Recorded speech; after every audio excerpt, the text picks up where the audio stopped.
Welcome back, Barb. I remember to say it before you. Oh, is it still raining at your house? The weather's really gotten weird here. We've got about 3 inches of snow out there, it looks like. And fair weeks this coming week, I think. So kind of weird. Yeah, well, it'd be just kind of fun to have fair in the snow. Yeah, why not? You never know what it's going to do in this part of Ohio. Yeah. We were talking last night. We had a Zoom with our family. We were doing birthday Zoom. And my son used to live in Denver, and they are having like a 50-degree shift in temperatures from yesterday to today. So we were talking about that. And my daughter's like, why don't people like to talk about weather? I think it's so interesting to talk about weather. So here we are talking about weather on 10 Minutes with Barb and Ron. You just never know. Well, you make sure your daughter watches this. I will. Oh, that's great. Well, Barb Gentili here. Gentili Green. Yeah, that's the other thing at my new job, Ron. My email is Barb Gentili. And so now I started going back to calling myself just Barb Gentili instead of Barb Gentili Green because everybody thinks I'm just Barb Gentili now. But anyway, that's what happens when you have a lot of names. Let me ask you this, because I don't know the answer, but is your husband's last name Green? Yes, right. Yes. Oh, okay, yes. Okay. Yes. So Gentili's your maiden name? It is. It is. And I just, I love that name, and I just didn't want to lose it. Like Barb Green is pretty boring. Like I just didn't want to go to that. So I thought, well, I'll do both. But my daughter, she just never got around to changing her name. So she just decided to stay Aurora Green forever, and that's fine. So she said it was just too much hassle. Too much hassle to change all that paperwork. We know we're married. It is a lot of paperwork. It is. And I probably wouldn't have a problem with it now since I'm older. But boy, when I got married at age 21, oh man, I think that would have bothered me then as a kid. Not now. Yeah. Times have changed 30 years They later. have.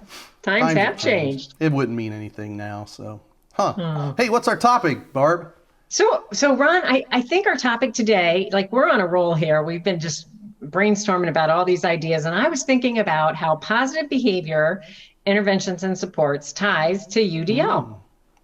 So I think you've even done some sessions on that at some conferences, haven't you, Ron? Yeah, I have.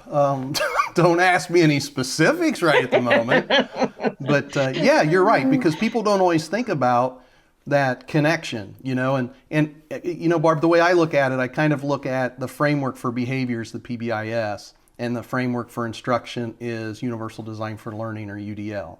That's how I've kind of always thought about it. Yeah. And however, they complement each other so well.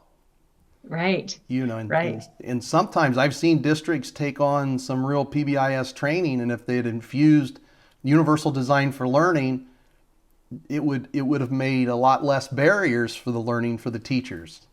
Yes, yeah, and for the kids. So I think about that so often when I work with teachers. So now I'm working with teachers who are trying to support kids, and I cannot help but look at the instruction. So they say, well, this kid just does not want to do this work. And I look at the instruction first as opposed to look at the kid first. And right. I think that it's a different way of thinking about what comes first, our environment, our instruction, our relationships, or the behavior, and to me, it's almost always one of those factors, like we didn't set the environment up right, or we don't have this trusting relationship yet established. Kids know that.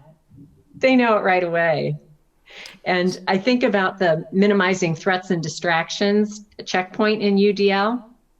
And to me, that's one of the very clear places for where how we set up the environment can really impact learning. And so I do think UDL, it's like hidden in between the lines, in between the checkpoints. When I think about positive behavior and those relationships and that explicit teaching of, what is it that we want to see? What are the behaviors that we expect in this classroom or in our hallways or in our cafeteria? And how do we model that and give kids feedback? There's mastery-oriented feedback. It's all over UDL. And so I've just been thinking a lot about how if we could design instruction thinking through the UDL lens, more frequently, that we would have a lot more positive behaviors exhibited in our classrooms and in our schools. So I don't know. What do you just think about that, Ron? Oh man, I love it. I'm sitting here as you're talking, I'm trying to take it in, and the whole time I'm envisioning how it was when I was a teacher and my beliefs. And when I was a teacher, PBIS, I didn't know what it was or anything. I didn't know what UDL was back then. However, I always knew that I wanted to develop the relationship with all those first graders before they came into second, or all those fourth graders before they came into fifth, depending on what I was teaching that year. So that way they knew who Mr. Rogers was. He wasn't the guy on the TV show, because I didn't want him down when they found out it wasn't him. So I tried to just let them know that I'm an okay person, and if they get me for a teacher, it's going to be good. The other things I would do is I would study their files and study their likes and their dislikes, and be able to make sure that I had a lot of connections ready for every one of those kids that I would end up with. And then just reinforce the positive and not concentrate on the negative, because if you have a student that seeks attention, it can either be positive attention or negative, depending on what I want to give them. So if I refuse to give them negative attention, it's always going to be positive attention. And that's what I've always found to work. Right. That's just me, though. No, that's great. When you were talking about how you got to know the students and their likes and, kind of what made them tick, it brought me right back to this teacher who was in our Closing the Gap series. And when she was setting up some options in her classroom for some reading materials, she had surveyed the kids early in the year about just what you talked about, their interests and their kind of things that got them excited. And she made sure, she had this little checklist, and she made sure she had books on all of those things that the kids could go and grab. And she made that connection. And they felt so, honored that she remembered that, oh my gosh, you remembered that I, love fire trucks, and I could, this was an elementary classroom. So I just think that is so powerful to take that time. And, for some schools are just starting tomorrow around here, well, by the time this airs, but we're taping this on Labor Day, and tomorrow is the first day of school for many. And it's a great opportunity for teachers to do some surveys with their kids and have kids, give them some information about who they are as a person and what they love and what's challenging. And, because you're right, that first connection. And I was talking with some teachers the other day, because we've already started school, about this concept of how we have to give more positives to correctives. And so when a student, doesn't quite have a behavior skill in their backpack, so to speak, we have to give them like 20 positives to one corrective. And I actually asked the staff to keep track, how many positives did you give this little guy, and how many correctives did you have to give? Because it's about us as the adults and shaping our behavior in how we interact with kids. Much like you said, a kiddo will take positive or he'll take negative attention. It's all in what we want to do. And so it's like keeping track of that. How many times do I give a positive versus how many times do I give a corrective? And am I modeling what I want to see? So, I'm going to challenge people out there when they watch this. We have a minute and a half left, real quick. Here it is. Write notes and send it through the U.S. mail to your kids.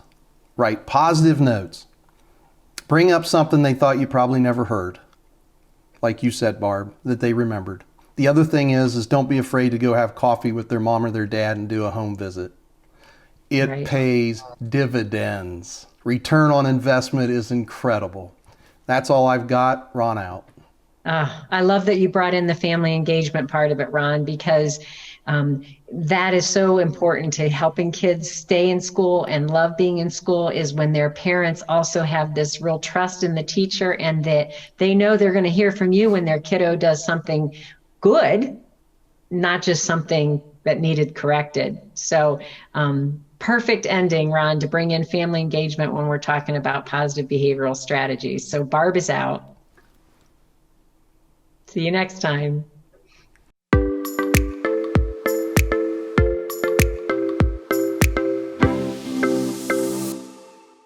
YouTube, please subscribe.